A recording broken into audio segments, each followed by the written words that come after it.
നീ എന്തിനാ ഈ കതിനാവെടി കെട്ടിച്ചിരിക്കണം? പ്രതിപക്ഷ നേതാവിനെയും പാർട്ടി സെക്രട്ടറിയെയും പാർട്ടിയിലെ അണികളും നേതാക്കന്മാരും ചോദ്യം ചെയ്യാണ് നേതൃത്വത്തെ. അല്ല നിങ്ങളുടെ പാർട്ടിയിൽ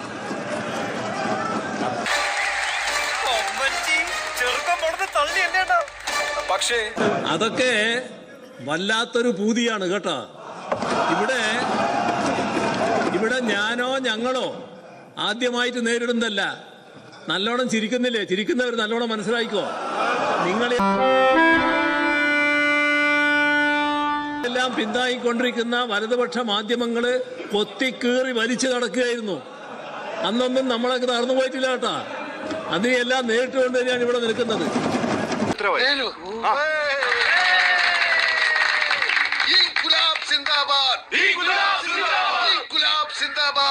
എന്നെയോ ഞങ്ങളെയോ ഈ സ്ഥാനത്ത് പാടില്ല എന്ന് ഞങ്ങളെ പാർട്ടിയിൽ എവിടെയും ആലോചിച്ചിട്ടില്ല.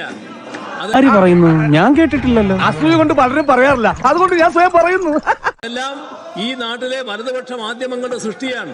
അത് കേട്ടിട്ടില്ല. ഇപ്പൊ CPM തകരാൻ പോകുന്നേന്ന് വിചാരിച്ച് നിങ്ങൾ വല്ലാതെ ഊഹിച്ച് നിൽക്കണ്ട കേട്ടാ. ഒന്ന് പോവാടാ പോയി തരത്തി പോയി കളിക്കടാ. അല്ല CPM എല്ലാം നന്നായി നടക്കുന്നുവെങ്കിൽ ഞങ്ങൾക്ക് ഭയങ്കര സന്തോഷം. കാരണം എന്താ അറിയോ ഒരു തിരുത്തലും ഇല്ല. ഇതെല്ലാം കറക്റ്റാണ്. നിങ്ങൾ തീരുമാനിക്കണമെന്നാണ് ഞങ്ങളുടെ ആഗ്രഹം. നിങ്ങൾ ഇങ്ങനെ തന്നെ പോകണം. ഞങ്ങൾ ആഗ്രഹിക്കുന്നത് നിങ്ങൾ ഇപ്പൊ തന്നെ കഴിഞ്ഞ 5-6 കൊല്ലമായിട്ടുള്ള ഞാൻ സംസാരിച്ചോട്ടെ സർ. ഞങ്ങളുടെ കാര്യം നിങ്ങളുടെ MLA പറഞ്ഞപ്പോ അങ്ങ് എഴുന്നേറ്റ് ഇത് പറഞ്ഞില്ലല്ലോ. ഞാൻ മുഖ്യമന്ത്രി സ്ഥാനം എങ്ങനെ കിട്ടിയതെന്നും ഞങ്ങളുടെ മുഖ്യമന്ത്രി തർക്കത്തെ കുറിച്ചൊക്കെ LDF അംഗങ്ങൾ എഴുന്നേറ്റ് നിന്ന് സംസാരിച്ചപ്പോ ഞാൻ എന്റെ കസേരയിൽ നിന്ന് എഴുന്നേറ്റ് പ്രകോപിതനായില്ലല്ലോ. ഞാൻ പ്രകോപിതനായില്ല. ഞാനത് ചിരിച്ചുകൊണ്ട് കേട്ടോണ്ടിരുന്നു. സാർ, ഞങ്ങളുടെ പാർട്ടിയെ കുറിച്ച് നിങ്ങളുടെ LDF അംഗങ്ങൾ സംസാരിച്ചാൽ തിരിച്ചു മറുപടി കിട്ടും.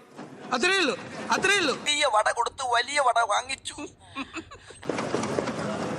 പറയുന്നത് അങ്ങാണ്. അങ്ങെന്ന് പറഞ്ഞാൽ VD സതീശൻ എന്ന കേരളത്തിന്റെ മുഖ്യമന്ത്രി. ഞാനിവിടെ ഇരിക്കുന്നത് പ്രതിപക്ഷ നേതാവായിട്ടാണ്. അങ്ങ് പറയുമ്പോൾ സ്വാഭാവികമായിട്ട് ഞാൻ മറുപടി പറയാൻ ബാധ്യസ്ഥനാണ്. ആ മറുപടിയാണ് ഞാൻ പറയുന്നത്.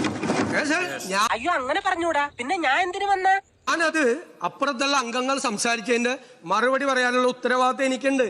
എന്റെ പാർട്ടിയെ കുറിച്ചാണ് പറഞ്ഞത്. ഞാൻ റെപ്രസെന്റ് ചെയ്യുന്നത് എന്റെ പാർട്ടി, എന്റെ മുന്നണിയാണ്. എന്റെ പാർട്ടിയെ കുറിച്ചും എന്റെ മുന്നണിയെ കുറിച്ചും പറഞ്ഞാൽ ഞാൻ തിരിച്ചു പറയും. ഒരു ഭരണകക്ഷിയാണ്, നിങ്ങൾ ഇതിൽ ദുഃഖിക്കേണ്ടി വരും.